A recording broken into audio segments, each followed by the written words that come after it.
Hello, I am Javier Livas.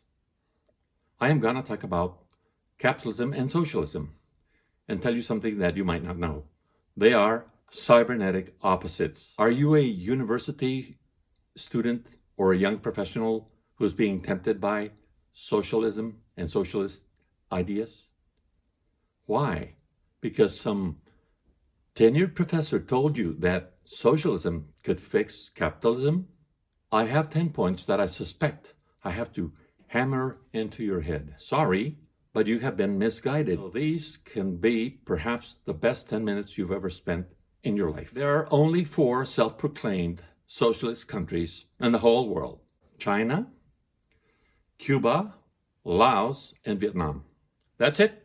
And don't call a country socialist just because they have a socialist government in power. Are you one of those who think that Nordic countries are socialist? Well, wrong again. They are capitalist with big welfare components, but they are not socialist. Read Rand Paul's book, The Case Against Socialism. He did your homework for you. Now, I will share with you my homework. I will tell you the difference between capitalism and socialism in a way that no professor has ever talked to you about. If you are still watching this, I assume that you are someone who wants real answers. I'm going to give them to you. But first, try answering these 10 questions. Number 1, do you know what cybernetic is? And what is the cybernetic paradigm?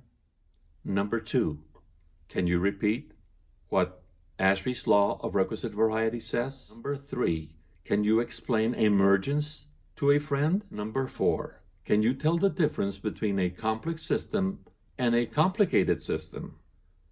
Number 5, do fractal organizations and recursive structures ring a bell? Number 6, do you know what chaos theory and the butterfly effect are about? Number 7, do you know how management cybernetics is connected to the viable system model?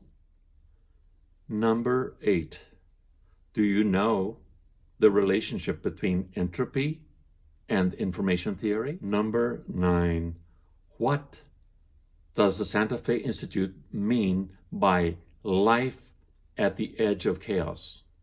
Number 10, have you read about self-organizing systems and autopoietic systems? Now, what was your score? Do I have your attention now?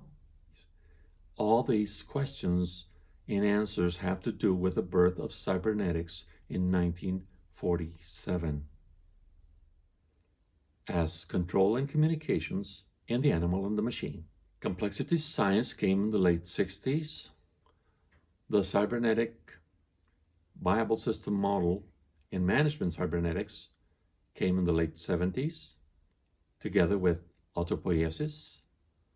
And in the 80s, we started hearing about chaos theory and the butterfly effect, and so on. When the Berlin Wall came down suddenly, all these sciences related to complexity were validated at a global level. So, to master the debate between capitalism and socialism, you need to know about cybernetics, not about the economy, not about law, not about political science, not about engineering or accounting or the history of modern art. The debate centers on the correct application of the laws of control, which are as universal as the laws of physics. You may be the master of Facebook and Twitter and social networks, but I suspect that you do not know much about the sciences that made the iPhone possible. Now I will show you that cybernetics and systems can help you understand the enormous gap between capitalism and socialism. Capitalism and socialism are cybernetic opposites. It's a partial list of 10 cybernetic attributes that allow capitalism to dwarf socialism. Number 1, explaining the modern democratic capitalist state is akin to the cybernetic paradigm and chaos theory, but we didn't know that before. Socialism was born from the Newtonian paradigm that considers the universe as made of billiard balls, where you can predict the future from the past. Number 2, both the strategies of capitalism and socialism have to satisfy Asrich's law of requisite variety that says only variety absorbs variety.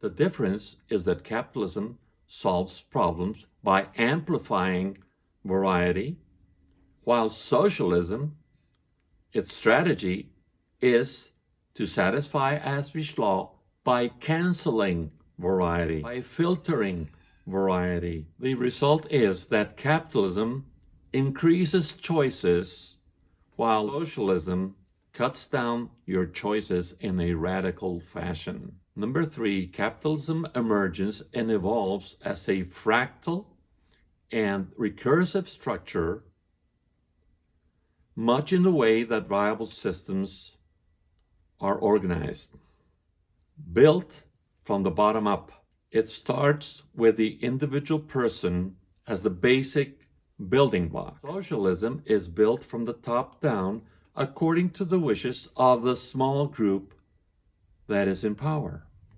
In socialism, individuals are expendable, and therefore they are expected to sacrifice themselves for the collective good. Number 4, capitalism is non-hierarchical.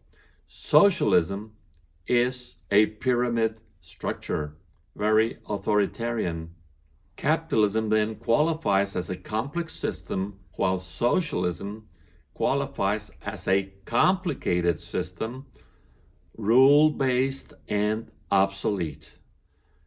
Number 5, capitalism makes an intensive use of the freedom of contracts. Call it order for free. Building an iPhone implies millions of contracts taking place for suppliers, buyers, sellers, patent, registration, and everything. Socialism just can't compete. Number 6, capitalism is subject to error detection and self-correction. Justice and truth play a fundamental role in keeping the system stable. Socialism is antithetic to criticism and any sort of self-correction. The socialist state does not apologize to anybody. Chernobyl is a prime example. Now we come to number 7. Capitalism uses obsolescence as part of its planning strategy, and it has a high turnover of products and services. Socialism, on the other hand, prefers centralized planning and tries to anticipate consumer demands. I know that the first can be wasteful, but socialism never matches the demand. Number 8, capitalism makes the best use possible of information, theory, and communications, as can be proven by the intensive use of networks, social networks, to start all types of disintermediation, where people solve their common problems together through cooperation. But you don't have to be a socialist to do that. On the other hand, socialist regimes panic at the thought that people will start organizing themselves. Number 9, capitalism is similar to a living vortex that thrives at the edge of chaos, where you will find thermodynamic equilibrium with the energy that's there available for use, that is free to the organism, to the living organism. This is according to the Santa Fe Institute. This is how life works. Socialism, on the other hand, is more interested in controlling the people. And if it does relate to the environment, it will exploit it without any concern of what happens next. Socialist regimes are prone to kill thousands of their own just to keep the system going. Tiananmen Square is a good example. Finally, number 10. Capitalism is a good example of a self-organizing, self-correcting system that is in constant evolution. Socialism, on the other hand, is a design system. It's artificially built, and it is prone to collapse without any warning. This happens usually when it meets unexpected, dramatic change in the environment. The case in point is the collapse of the Soviet Union. Nobody expected it, and it came suddenly. There are many more arguments that I can make, I am sure. Now you know what you were missing, and now you know where to find some answers.